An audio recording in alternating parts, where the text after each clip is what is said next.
Olá, amigos do Metrópolis. A entrevista de hoje é muito especial, com um cara que tem uma vida digna de uma novela, não, de um filme. Daqueles filmes que você precisa, obviamente, acreditar em milagres, porque ele é a personificação de um milagre. Rodrigo Mussi. Prazer, Léo. Bom? Bom. Tá bem? Tô bem. A primeira pergunta é como é que você está agora, hoje? Eu me sinto bem dia a dia, porque eu foco sempre em estar bem no dia de amanhã, depois do acidente, porque foi muito drástico, né, depois do acidente, e hoje eu me considero bem, assim, com as pessoas em volta que estão me ajudando a progredir dia a dia. Antes de mais nada, eu acho que é importante falar que essa é a segunda entrevista do Rodrigo Mussi. A primeira que ele deu, obviamente, ao Fantástico.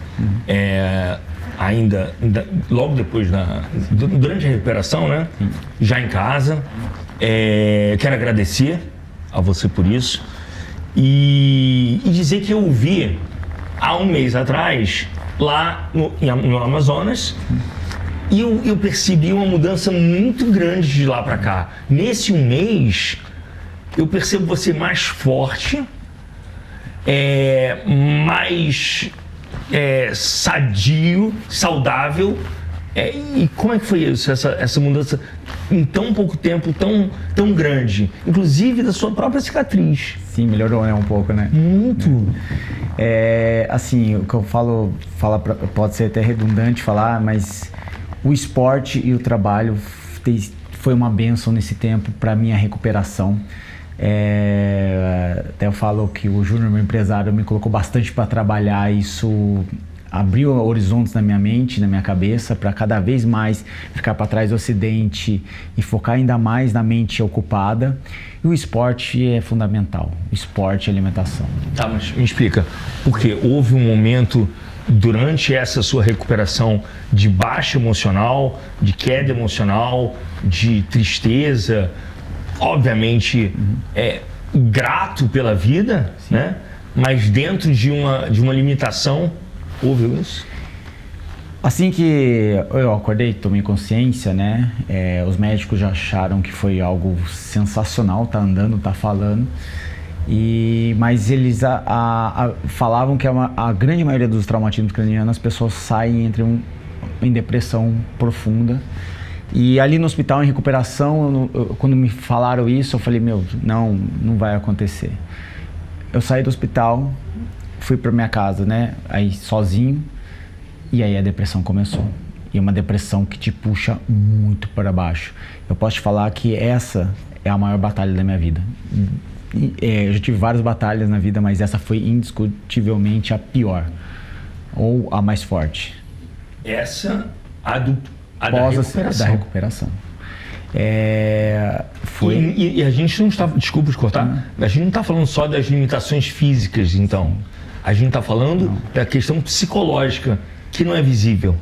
Psicológica, porque assim, o que a gente lembra do coma? A gente dorme e acorda, né? E assim, o que aconteceu?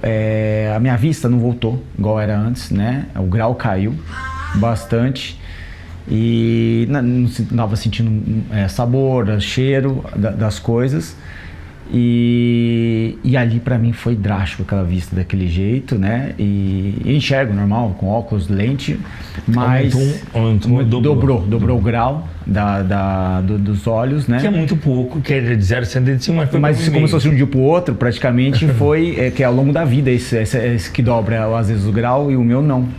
E ali pra mim foi muito drástico. Eu falei, e agora? Sério, Rodrigo? Não, na hora. Eu falei assim, como vou dirigir carro? Na hora, como vou dirigir? Como que eu vou viver? Só porque a minha vida foi solitária, né? E daquele momento, de todas as vezes na minha vida, eu fui atingido. Das outras não. Eu acordava e falava, vou tentar vencer algo, mas estava na minha mão, talvez, modificar o controle. Dessa vez não estava na minha mão. E aí a depressão realmente me puxou muito pra baixo. Fui muito pra baixo. Deixa eu entender essa parte da depressão. Sim. Que eu não entendi muito bem. De que maneira você, fazendo reabilitação, fazendo aquele processo de fono, tudo aquilo que você fez, ali você percebeu uma depressão em que sentido? Na verdade, eu acho que o momento mais para o início da depressão drástico foi quando eu acordei, né, fui tomando consciência ali no mesmo horário, né, da manhã que eu acordei, e a primeira coisa que eu fiz, aí eu quis ir no banheiro. Aí eu fui e olhei no espelho a primeira vez. E eu tava muito magro, eu tava com 50 e poucos quilos, e aquilo me chocou no espelho, me chocou. Nossa. E eu ficava me olhando e aí eu falei, nossa, nem parece comigo essa pessoa. Só que eu fiquei ali, passei dos 20 minutos na frente do espelho e os médicos pararam atrás de mim e deixou. Eu me olhando ali, fiquei uns 15, 20 minutos me olhando. Aí comecei a chorar e me olhando. Você deve ser muito difícil chorar. Muito difícil, é quase impossível. Dificilmente alguém vai ter alguma imagem na minha cabeça eu chorando. É mesmo? Por conta da própria vida. Da história. E ali eu comecei a chorar de me olhar daquele dia, porque eu tava muito, muito, muito magrinho. E ali eu olhava a cicatriz, que pra mim, naquele momento, era uma coisa de vitória, né? Porque eu tava... Mas ao mesmo tempo era muito gritante. Gritava, ainda mais num corpo franzino. E eu enxergando mal, né? E aí eu comecei a me olhar 20 minutos e os médicos pararam e ficaram olhando e eu comecei a chorar. E acho que foi bem forte ali pra eles também. E aquela cena ali, foi ali que foi pra mim a cena que não sai da minha cabeça, essa imagem. Me conta do médico que te operou. O médico que me operou, ele, se eu não me engano, não sei, era um dos mais experientes em cirurgias da cabeça, né? Acho que mais de 20, 30 anos de experiência no HC. E depois que eu acordei e tal, ele tocou no assunto, que ele fez a minha cirurgia e ficou 2 noites em claro depois da minha cirurgia. Com toda a experiência, eu falei, mas por quê? Ele falou, não sei, foi tão perfeita a cirurgia, daquele modo, tantas horas, que aquilo me tocou. E aquilo me fez passar 2 noites em claro, lembrando da cirurgia. De tão perfeito que foi. E ali aquilo ali me tocou. Um cara extremamente experiente, pra mim, me tocou. E foi forte. O que ele falou, você vê com um relato muito sincero do médico. E esse choque, houve alguma coisa no seu cérebro?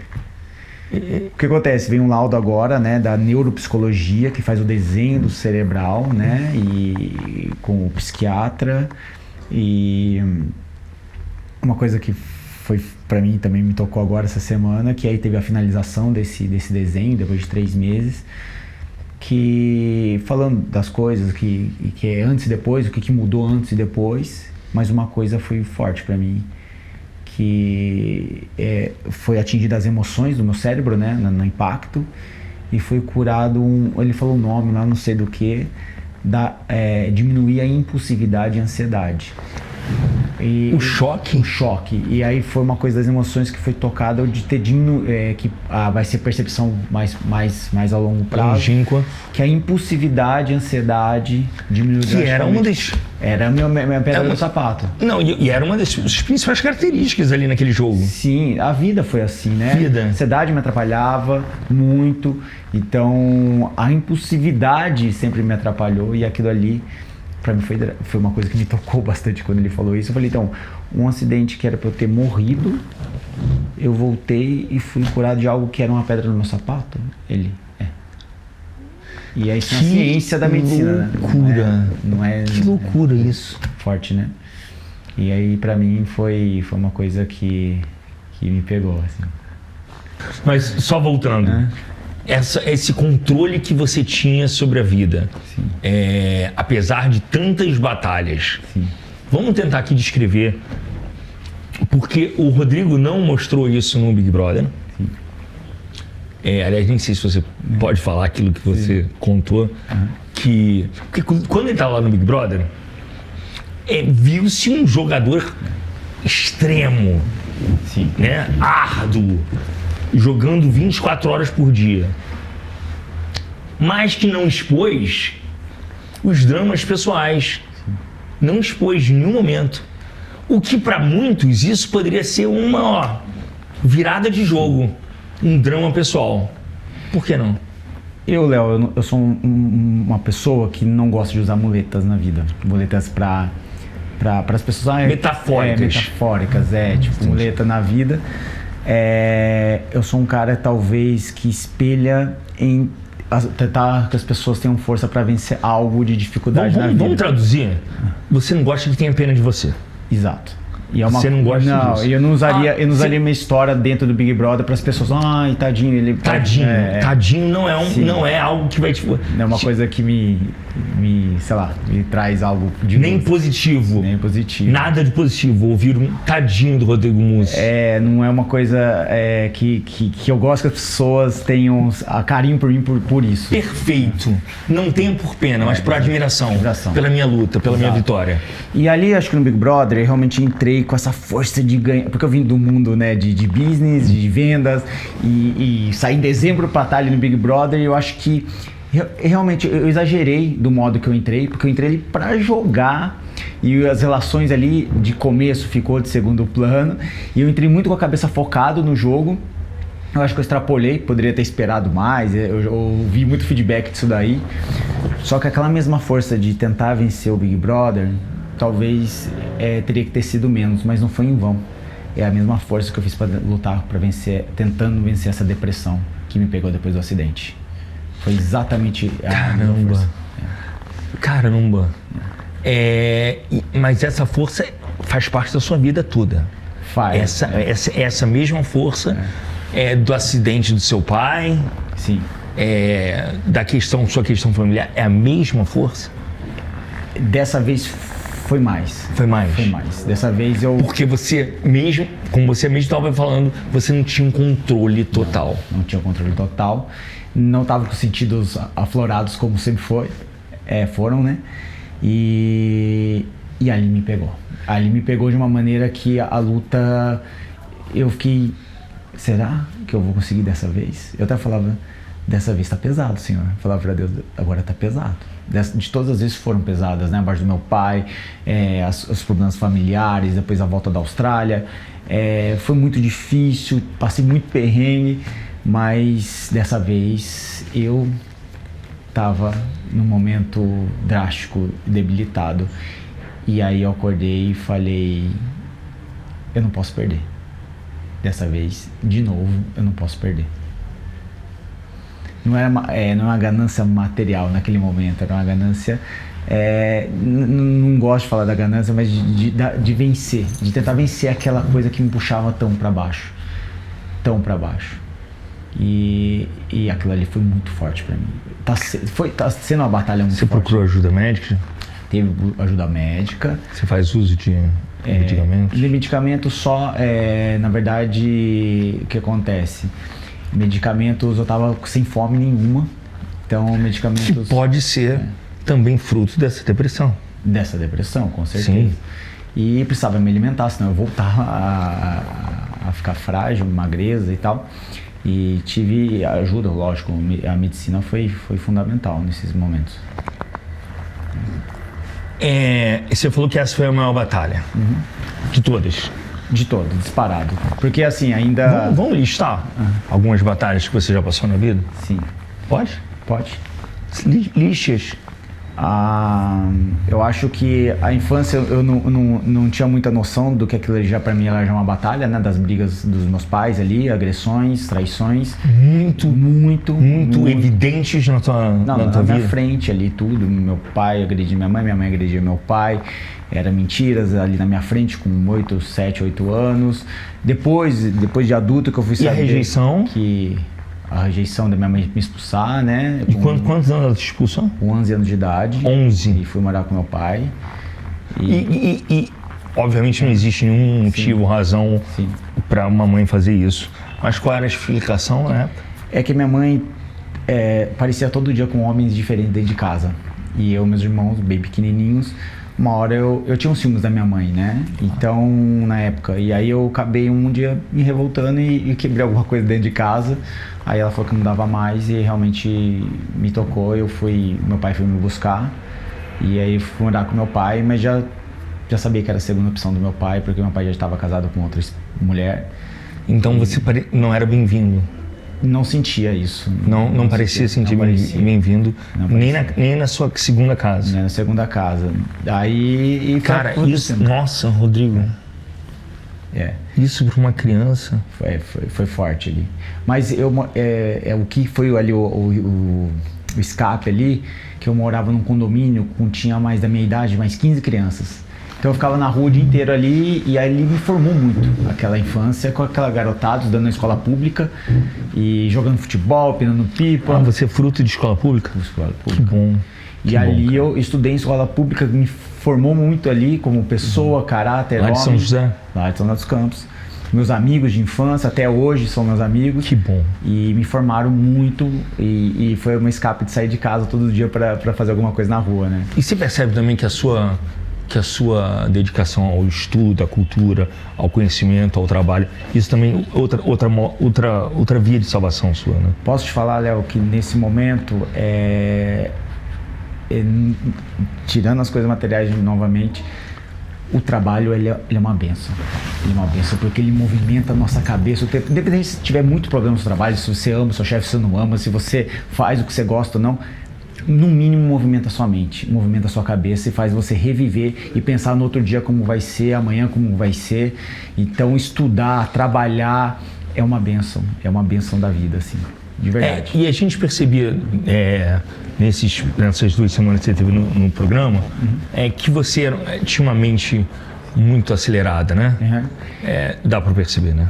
Dá pra perceber. As pessoas percebiam isso muito, né? Eu tinha essa mente muito acelerada, era muito ansioso, isso me atrapalhava bastante e acho que isso ficou para as pessoas muito lá fora entender, muita gente entende, acho que quem trabalhava comigo, meus amigos sabem que eu sou... Entendem isso, mas para quem não se acostuma com uma pessoa ansiosa, demora a ver e acha a pessoa muito afobada, né?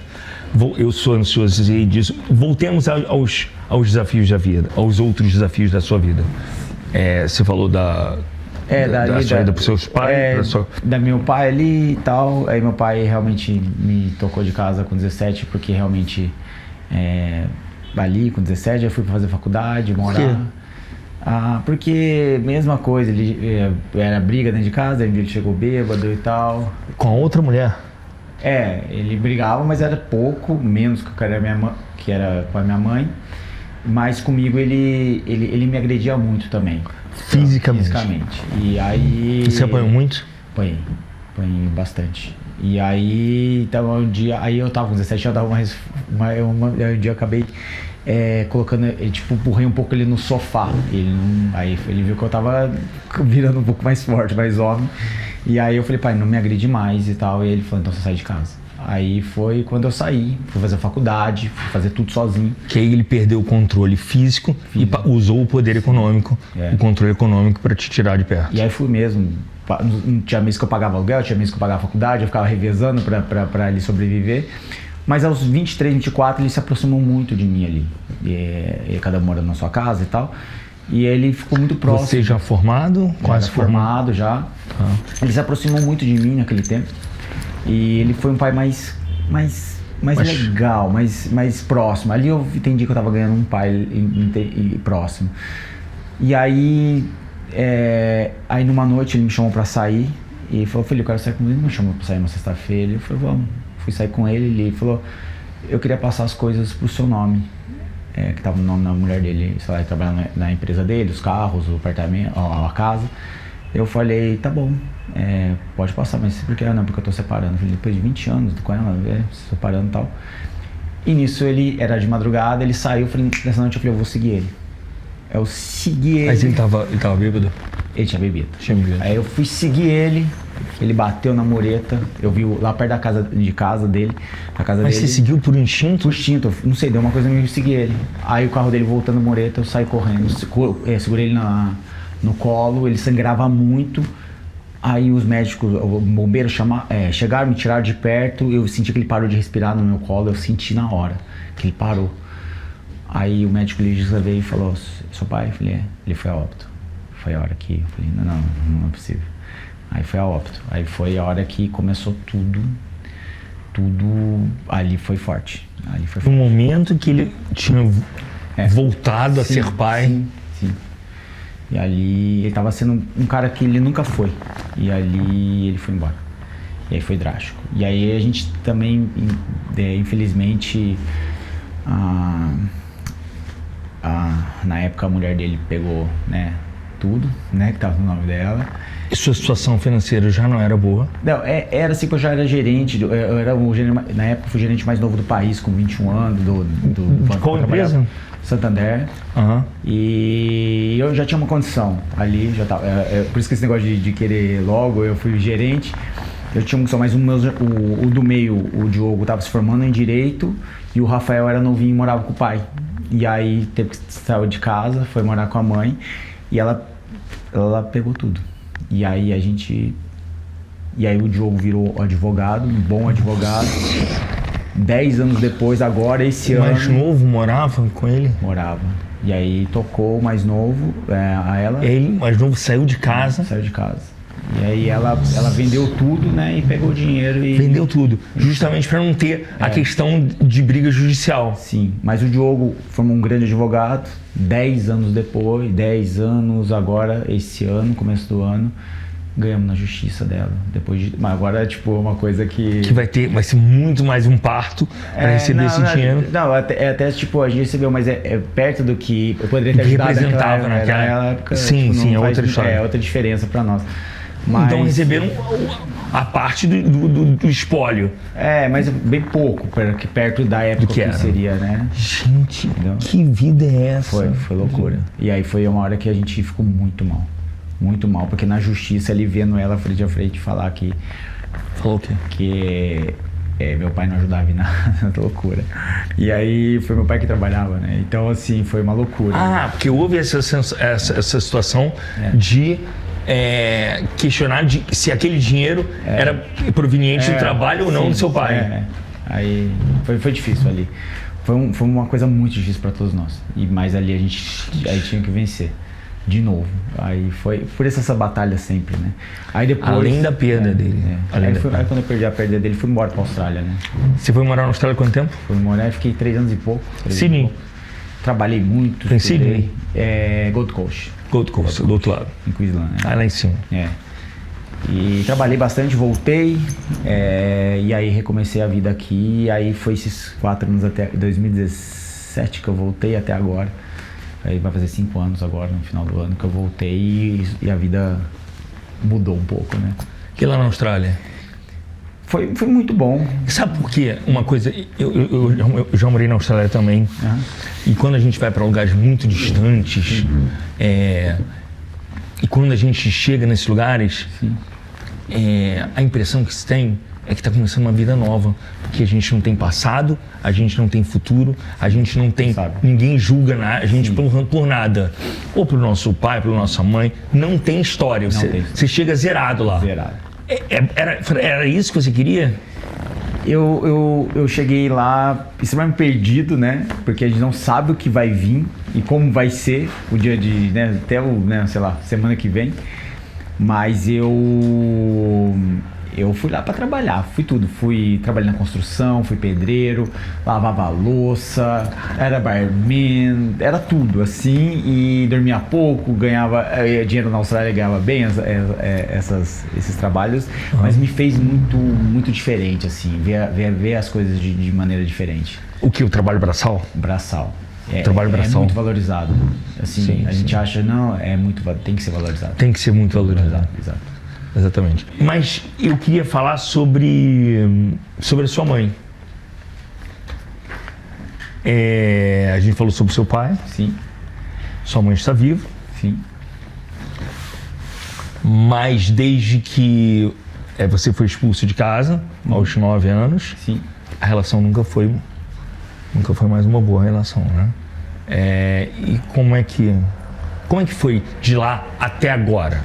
O que acontece com a minha mãe, eu tinha um amor muito grande por ela quando criança. Pra mim, minha mãe era tudo. Eu tinha ciúmes da minha mãe, eu sentia falta da minha mãe. É o mais velho, né? Eu sou o mais velho e assim, eu era grudado na minha mãe de não deixar ela sair. Porque esse ponto? Esse ponto. E depois que eu fui embora, esse amor esfriou. E a adolescência eu senti ainda um pouco, mas depois de adulto esfriou de vez esse amor. De eu olhar pra ela, eu não conseguir chegar perto dela. Sentir absolutamente nada. nada. E de não conseguir tocar, de não conseguir estar perto, de não conseguir estar próximo. Foi algo... Porque foi muitas mentiras, né, desde aquele então, e aí eu passei a não acreditar naquele personagem, talvez, que estaria na minha frente. E foi muito drástico, assim. Em alguns momentos até tentei levar pra comer, mas eu não conseguia ter aquele negócio... Você tentou? Tentamos, mas teve coisas que foram piorando com o tempo, da parte dela. O quê? Várias coisas, assim, como... Assim, e agora o drástico do que acabou pra mim foi quando na manhã, a gente sai muito louco do Big Brother, né? Na terça-feira, nem dorme direito, na Maria Braga ali. De manhã tinha uma mensagem dela, eu quero 50 mil reais. Eu falei, não é possível, né? 50 mil reais? Aí eu falei, pra quê? Ela falou, não, porque eu quero 50 mil reais. Ela achou que Big Brother só a pessoa fica tal, né? E aqui pra mim foi drástico demais. Mas qual foi a resposta? Pra quê? Por quê? Ela falou, cara, 50 mil reais, sei lá, não sei. Ela falou, eu falei, mãe, por quê? Isso aqui. Não, porque eu sei lá, ela falou assim, o filho que eu tenho, coisa assim. Aí eu falei, nunca mais me procura, nunca mais me manda mensagem, acabou pra mim. Você falou isso? Falei, acabou pra mim. Aí foi na manhã, eu tava transtornado, imagina. A hora que você precisa mais de carinho e atenção. Isso foi quando? Na saída? Na manhã. Terça-feira eu saí, quarta-feira de manhã tinha. Tipo na Ana Maria Braga. Aquilo ali pra mim foi um choque. Um choque gigantesco. Rodrigo. Foi um choque. E ali foi forte pra mim. E ali eu decidi nunca mais. Deixa eu te falar uma parada. Eu não sei se você sabe. Ela foi te visitar. Você soube o que aconteceu? Soube que aí eu acordei, aí vieram falar pra mim do segurança, falou que sua mãe não entra mais aqui. Sua mãe tirou uma foto sua? Minha mãe tirou uma foto e eu tava em coma.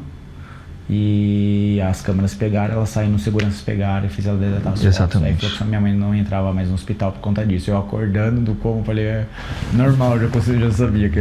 Eles comunicaram isso logo que você acordou? Tomei consciência, tem uma pessoa que não entra aqui e tal. Gente, preste atenção na gravidade da situação. As câmeras do hospital filmaram sua mãe fotografando você em coma. Em coma. E aí ela ela ia provavelmente vender essa imagem. Não sei. Eu sei que ela saiu, os seguranças pegaram ela com a imagem no celular.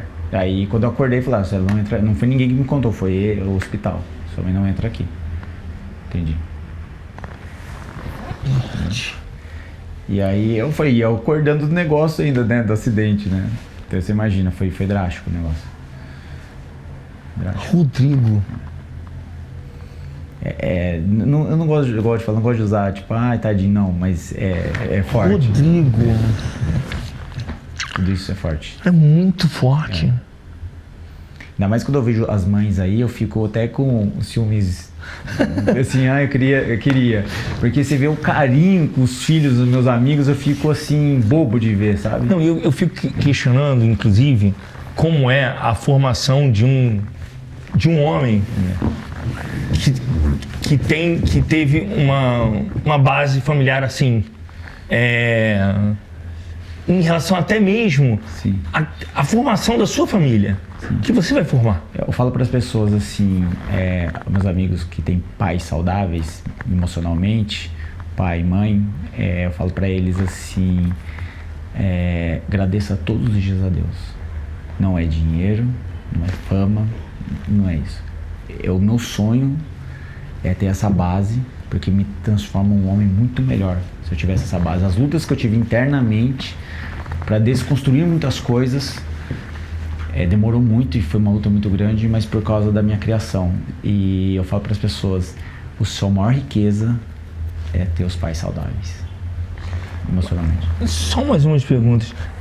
Há uma questão de álcool ou droga ali na sua mãe, não? Não. Não? Não. Nada, não. Que eu saiba, nada. É assim mesmo? Lúcido, sóbria? Eu nem vou falar, não gosto de falar muito, porque, tipo, é uma coisa da minha visão, tá? Eu não tenho mais, não quero contato, não tenho contato. Mas é a minha visão desde garoto, isso aí que eu tô falando pra você. Entendeu? É uma questão de caráter. Que é muito mais grave. Loucura. É complicado. E ver a personificação de uma mulher ao seu lado, de uma mãe dos seus filhos. Sim. Como é que é isso?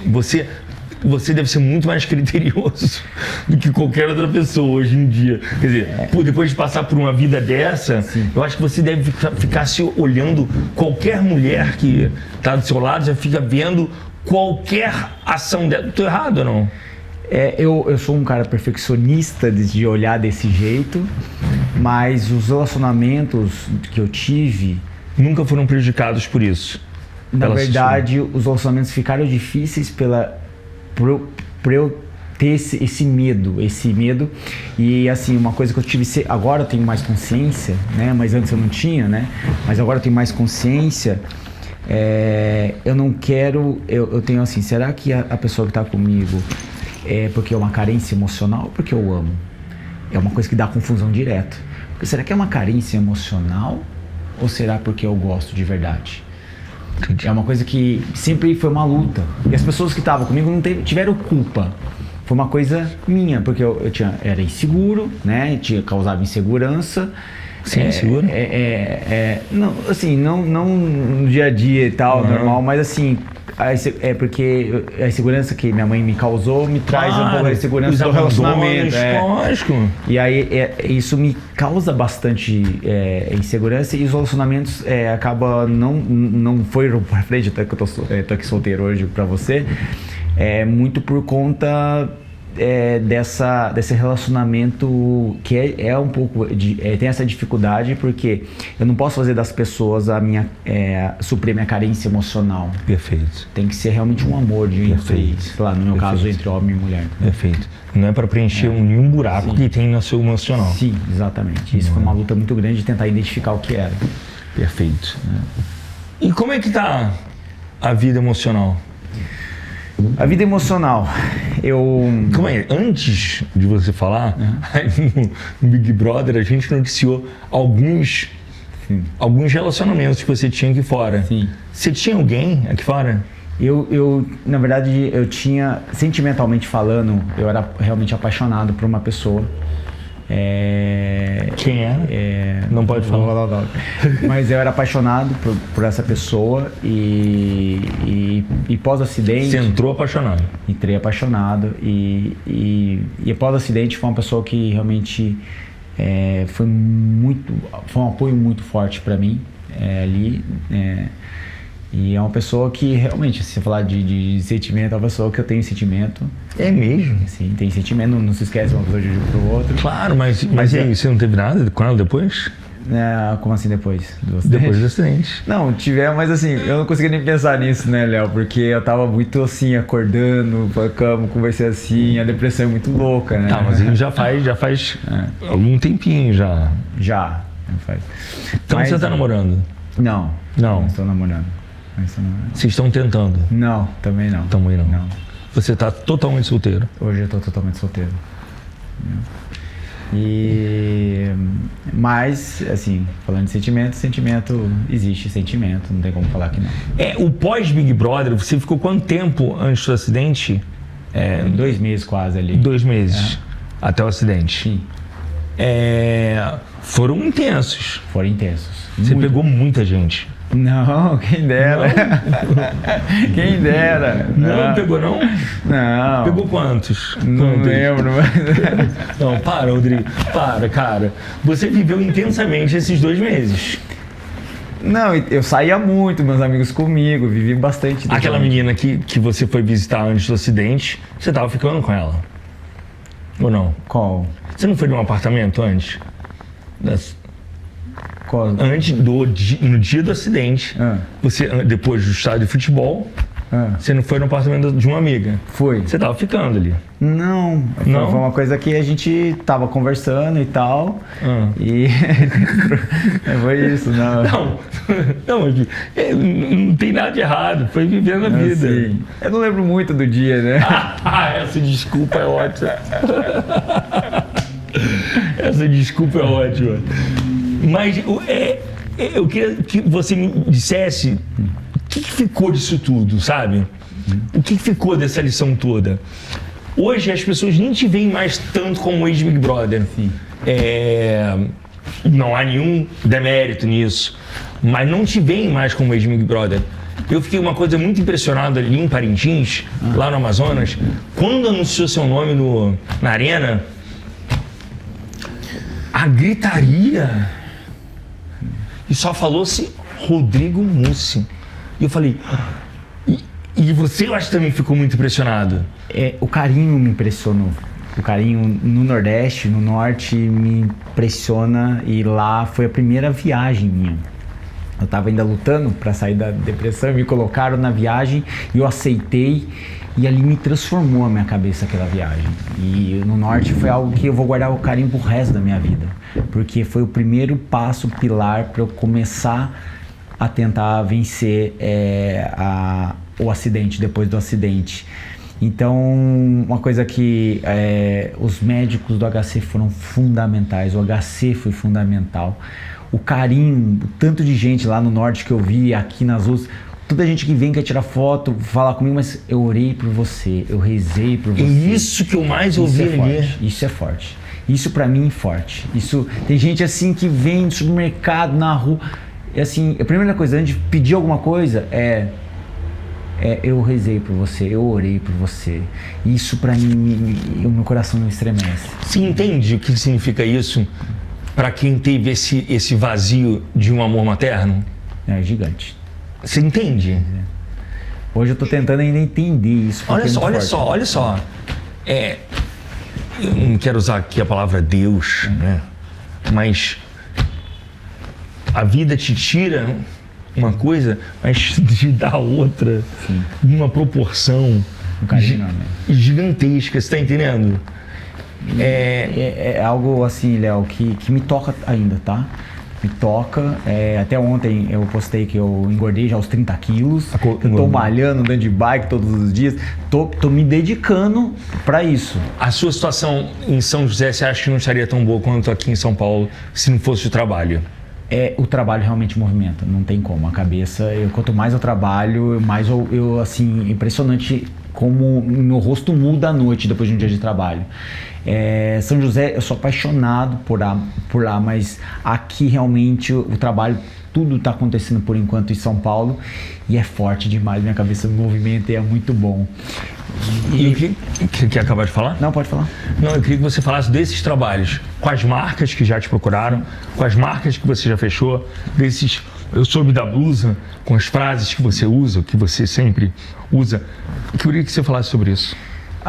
O que sabe que é legal? Tem algumas coisas que está fazendo sentido. Porque eu fazia antes de Big Brother, de qualquer coisa, eu trabalhava ou eu me divertia com tais marcas. E elas aparecerem agora, pra mim, faz sentido porque eu uso todos os dias, faço, sei lá, do meu trabalho, dos meus estudos. E é a tua verdade. É a minha verdade. E quando vem, e às vezes procura, me enche os olhos, porque... Caramba, eu vou vir, sei lá, eu vou publicar, a publicidade será com coração, porque eu realmente faz sentido pra mim. Que é diferente. Não é nada forçado. Nada forçado. Eu gosto que seja, faça sentido. Quem? Algumas marcas... Pode falar. Pode falar a marca? Pode falar a marca. Por exemplo, uma que me procurou, que foi a primeira que eu fiz depois do acidente, que realmente pra mim foi muito forte, é a PagBank, PagSeguro, porque mexe com renda fixa e hoje pra mim, eu entendo, eu tenho as minhas coisas investidas em renda fixa, porque não tem o risco e hoje gira mais que o dobro de uma poupança, por exemplo, e é uma coisa que eu gosto muito e eu falo... Você entende disso? Eu entendo porque eu trabalhava no banco. Claro, lá no banco. Então, assim, para mim é fantástico. Por exemplo... Então, na hora da reunião com a equipe, você entende a língua deles? Entendo. Eu tento, falo, eu tento... porque eu trabalhava isso muito tempo com o banco e eu sei mais ou menos uma linguagem, talvez, que o público talvez entenda diferente. E você consiga traduzir melhor. Sim. Pra gente. Sim. Assim, fora das marcas, até poderia falar outras, mas, por exemplo, a Rede Globo foi muito carinhosa comigo. Rede Globo, no momento do acidente. Assim, ela foi muito profissional, tá? As pessoas falam, Big Brother. Cara, desde a hora que escolheram, do momento de entrar, de sair, eles sempre foram muito profissionais. Tudo muito profissional, tudo muito aberto, muito falado, tudo muito comunicado, nada escondido, nada nos ouvidos.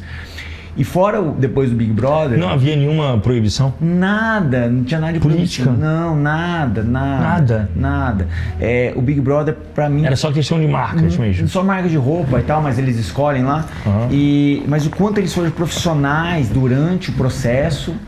pós-processo, depois do Big Brother e agora pós-acidente. Ali eu senti um carinho. No quê? Porque você estava no HC. Tava no HC. Que é um hospital público, da rede do SUS. Eu precisava de um home care.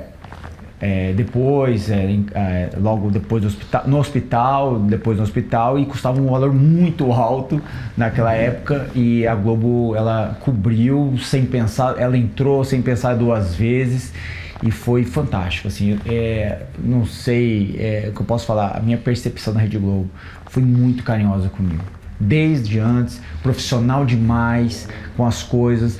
Por exemplo, o pessoal do G-Show, do Multishow, que eu fiquei muito perto deles no Lollapalooza, quanto eles foram carinhosos de falarem comigo, de ligarem, algo que passava um pouco do profissional, saía do profissional, sabe? E meu coração foi diferente ali com eles.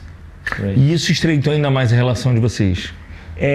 Estreitou a relação, mas assim, independente da palavra trabalho, isso independe, a Globo é muito profissional. Mas o carinho que ficou do ser humano, das pessoas do lado humano das pessoas trabalhando na Globo, foi algo forte demais. Perfeito. E sua imagem mudou muito, né? Mudou muito. As pessoas tinham uma imagem de um cara muito frio, né? O acidente fez um cara mais humano, né? Ou não? Muito a imagem. É assim, porque eu comecei a ver um lado diferente das coisas. Eu queria lutar por tudo, queria. Aquela ansiedade de lutar, de tentar... de vencer algo. Mas não tá na sua mão tudo. O que mais eu senti agora, a necessidade de carinho das pessoas. O quanto isso me colocou para cima, o quanto isso me agregou de uma forma que eu nunca senti na minha vida. De pessoas de todas as faixas etárias de idade querer falar, querer conversar, querer orar por você, escrever algo para você. Isso foi fantástico, Léo. Isso pra mim é uma coisa que mexe demais comigo, sabe? Você vai fazer a cobertura do Rock in Rio? Não. Quem me dera, né? Não, mas vai ter coisas aí por aí. Tem trabalhos. Tem coisas por aí no Rock in Rio, mas não posso ainda falar. Eu queria falar sobre escrever sobre a sua vida. De levar pro papel. Sim. Você já pensou? Eu pensei, é uma coisa que já teve alguma procura sobre isso e tal. Teve procura que é de editoras? De editoras e tal. É uma conversa que provavelmente vai ter, mas é uma coisa que eu quero, não é contar a história do Rodrigo para as pessoas, que legal, pô, nossa, o Rodrigo tá vendo um livro, não. Mas que a história toque as pessoas a querer sempre lutar para vencer algo, para vencer uma etapa da vida, para vencer alguma coisa talvez trágica que aconteceu, que as pessoas se espelhem em força e determinação para vencer. Mas não vencer, esquece coisa material, mas vencer etapas, às vezes do dia a dia, do trabalho, da família, e que isso dê força, que as pessoas, assim, a minha volta que eu falo, o que eu mais gostaria de fazer? eu falo que a gente é abençoado para abençoar, que talvez não, Deus fez com que eu sobrevivesse, eu acredito, acredito muito nisso, mas não é pra mim, o Rodrigo, que legal, eu amo, o Rodrigo tem que ser feliz, não.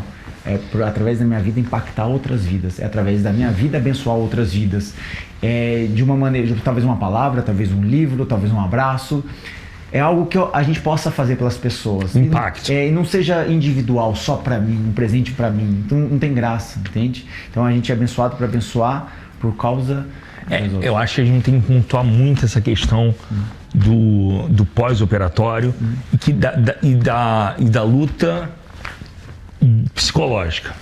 Isso que é muito importante, porque essa baixa emocional que eu não imaginava, eu achava que tipo, você tá no lucro, você sobreviveu. E quando você viu que as limitações iniciais te deu uma baixa. Foi vou repetir, foi a maior batalha da minha vida. Foi, mano. De longe. De longe. Olha, perto. De longe. Perto do que a sua vida de longe. Eu falava, não sei. Eu vou acordar, vou lutar. A luta na palavra de acordar e tentar vencer aquilo mais um dia. Não sabia como seria a semana que vem. Eu tinha que acordar para amanhã, para ser amanhã melhor do que hoje. E assim a evolução. E foi uma batalha. Tá sendo, né? Ainda porque ainda vai. Tô lutando para isso, mas é a maior batalha da minha vida. Qual é a noção de família que você tem?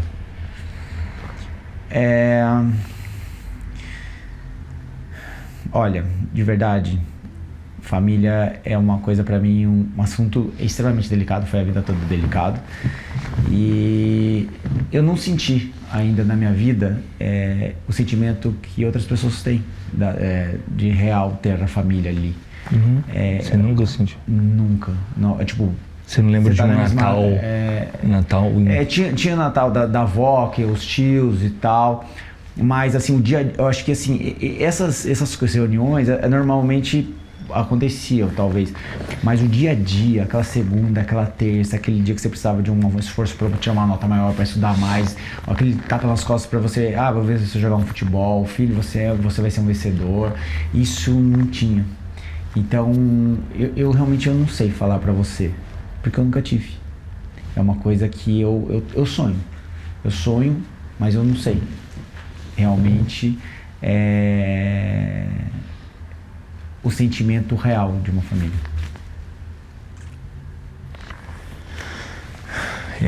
Deixa eu falar sobre um assunto, não sei se você quer falar, sobre o seu irmão.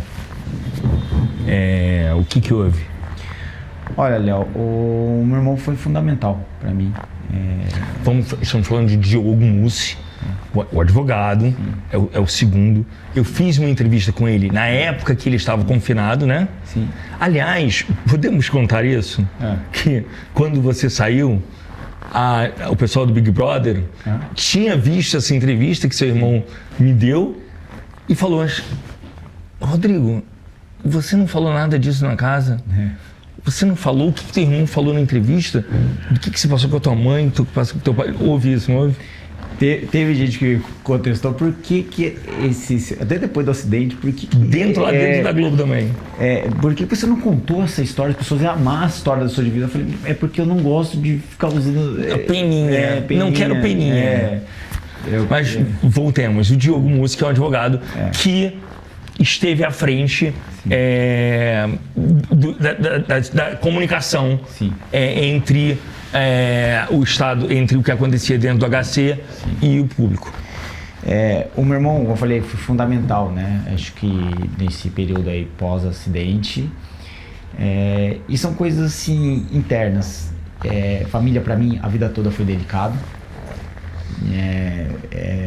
E é delicado, não muda de um dia para o outro. Então são coisas que eu prefiro talvez um dia tratar internamente. Acho que são coisas de família que não é para si, não gosto de expor. É uma coisa delicada. Mas é algo grave? Não sei, da visão de cada um. O que é gravidade? O que é gravidade para cada um. Mas Mas assim, não adianta as pessoas julgarem sem saber, não adianta. É papo de irmão. E, tipo, é uma coisa que eu não gosto de tornar pública, porque é delicado, me machuca muito a coisa familiar. Então não é uma coisa que eu vou tornar pública, eu falar publicamente de uma coisa que é delicado pra mim. Mas você sente que também, depois de tudo que vocês passaram nessa vida, daqui a pouco isso vai ser desse tamanho, né? Talvez sim. Daqui a pouco vai ser assim, ó. Talvez sim. Daqui a pouco não vai representar quase nada, você vai ver. Tomara, né? Tomara. Seu irmão é um menino bom, cara. Sim. Seu irmão é um menino bom. Fala das tuas camisas, cara. Você não falou das frases. As frases. Eu acabei de falar uma aqui pra você. Qual? Somos abençoados pra abençoar. Boa! Somos abençoados. Pra abençoar. Boa, abençoar. Esse aí eu aprendi essa frase com David Leonardo. Que pra mim... Aliás, eu vou fazer entrevista com ele em Barretos. É o melhor pregador que eu já vi. Qual é a sua religião? Eu batizei evangélico com 17 anos, mas eu sou cristão. Eu sou cristão. Então, assim... Não, eu não sei se no cristianismo existe o praticante ou não praticante. Existe... Eu posso perguntar isso pra você, se você é o praticante ou não praticante? Já fui muito praticante. Na verdade, hoje... O fato de ir à igreja. Biblicamente falando, mas templos. Praticante. Falando da Bíblia, eu lendo a Bíblia e a vida, assim, eu fui mais praticante. Tá. Mas assim, igual eu falei, é uma relação de pai e filho entre eu e Deus. E é uma coisa que Deus, cada um tem um tempo para cada um. Tem um tempo para cada um. Porque eu imagino que você deva ter questionado diversas vezes ele. Essa vez foi a que eu questionei. Antes não. Não? Não. Do teu pai? Não. Da tua mãe? Não questionei. Não questionei. Dessa vez Dessa vez que o acidente? O acidente. Foi uma coisa que eu não falava assim, porque se Deus é todo poderoso, eu pensava na minha cabeça, as pessoas falam, mas era pra você ter morrido, era pra você estar numa cadeira de rodas, mas eu falo, não era pra nem ter acontecido o acidente. Exatamente. Sabe por quê? A situação acho que você não tem noção na época, não tem noção no dia. Primeiro, só te contar umas coisas lá do dia da cobertura. O seu irmão me ligou à tarde. Ninguém sabia de nada. Você conhece alguém no HC? Eu falei, não, mas calma aí, eu acho que alguém conhece. E aí eu falei com a Tata Werneck. A Tata Werneck passou o telefone da doutora Ludmila. Acho que é Ludmila, se eu não me engano. E aí eu passei o telefone para ele, aí eu passei o Júnior, que estava assinando contigo na época. E naquele dia o site quase caiu de tanto acesso. As pessoas ficaram bem preocupadas, né? Muito preocupadas. E foi no dia que o Tadeu Schmidt anunciou no dia do acidente. Ele não falou para as pessoas dentro da casa, mas falou na televisão. Então, foi uma comoção nacional. Por que eu falo isso? A sua vida é um questionamento eterno em relação a Deus, eu acho. Eu falo de outra maneira, assim, antes do acidente. Se não fosse Deus, a relação que eu tinha, as orações e a mão de Deus, eu não teria chegado até aqui. Não teria chegado até o acidente. E de todas as vezes eu dava graças a Deus que acontecia. Porque isso tudo, de eu me formar, talvez um homem com vários defeitos, lógico, mas talvez uma pessoa que tenha caráter e princípios, é por causa da minha criação. Essa minha luta, determinação, é por causa da minha criação. Porque se não fosse isso, talvez não sei que pessoa que eu seria. Deus, ele tem um sonho para cada um. Ele trata a nossa digital é única, né? Por que ele vai tratar a história de mim como a dos outros? Perfeito. Então, assim, eu dava graças a Deus, e hoje a pessoa que eu me formei, com todos os defeitos, mas com a determinação, talvez seja pela minha criação. se não fosse minha criação, talvez eu não teria me formado desse jeito. Porque aí, naquele momento, acabei não concluindo que eu não consegui formar esse pensamento. Naquele momento do acidente, com aquela quantidade de informações que iam chegando, as pessoas se questionando assim, mas que maneira banal que esse menino tá em uma situação crítica, porque ele não bebeu, ele não saiu loucamente dirigindo, sim, ele não estava alterado, sim, ele estava no banco de trás de um carro de aplicativo. Sabe uma situação que todos nós podemos estar? Qualquer um. Sim. E aí começou-se a procurar culpados, sim, entendeu? Acho que você também deve ter acompanhado isso. Isso também fez com que as pessoas hoje pensem duas vezes quando entrem num carro de aplicativo ou de não aplicativo, e sentam no banco de trás, que é a posição mais confortável, talvez, e que nem usavam cinto de segurança. Sim, o que eu falo para as pessoas, assim, agora mais ainda que aconteceu, é que a gente tem que se atentar aos pequenos detalhes da segurança. Não só do carro, mas de tudo. De atravessar uma rua na faixa, de andar certo com sua moto, com seu carro, sei lá, perigo de queda de uma altura muito, né, elevada. São coisas assim, são coisas que a gente não liga muito do dia a dia, mas a segurança, ela tem que ser, a gente tem que ser atencioso com a segurança o tempo todo. Se a gente tá na nossa mão a segurança, a gente tem que se atentar a isso todos os dias. E você sempre foi, né? Eu sempre fui uma pessoa, assim, de me atentar à segurança das coisas. Entendi. Agora eu quero finalizar. Você quer falar mais alguma coisa? Eu quero agradecer o pessoal do Brasil. Primeiro eu quero agradecer, sim, imensamente o fato de você ter dado aqui a sua segunda entrevista após o acidente,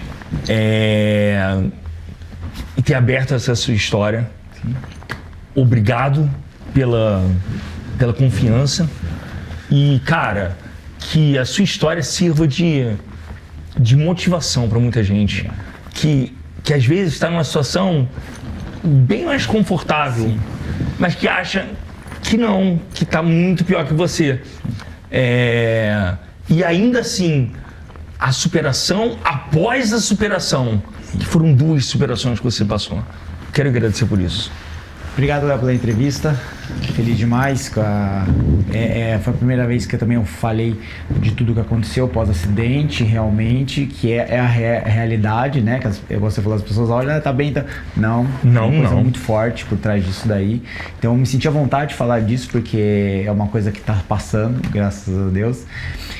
Quero agradecer demais o carinho dos brasileiros, até todos os momentos comigo, de pessoas que me surpreenderam depois do acidente.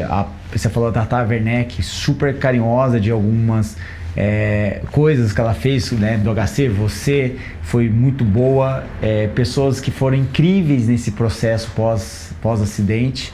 E quando eu falo que a luta continua, é porque eu quero que mais pessoas sejam talvez tocadas, seja na forma da segurança, seja de colocar o cinto, seja sei lá, uma motivação com determinação para vencer os obstáculos da vida. Cara, parabéns, o Brasil te ama. Obrigado. Você sabe disso e é bom sentir esse amor, né? Sim, muito. Você que questionou tanto, isso que eu também esqueci de falar, rapidamente, antes de acabar. Você que questionava tanto o que os outros sentiam por você, o que as pessoas sentiam. Eu percebia isso, eu achava isso, ou eu tô errado? É verdade. Você questionava tanto, hoje você não tem dúvida que o Brasil te ama, concorda? Sim, o brasileiro, ele é muito intenso, né? Ele é muito intenso e no carinho, quando vem forte. Então não se esqueça que você tem uma família assim, tá? Obrigado. Obrigado. Fica com Deus. É isso, gente. Até a próxima. Fiquem com Deus.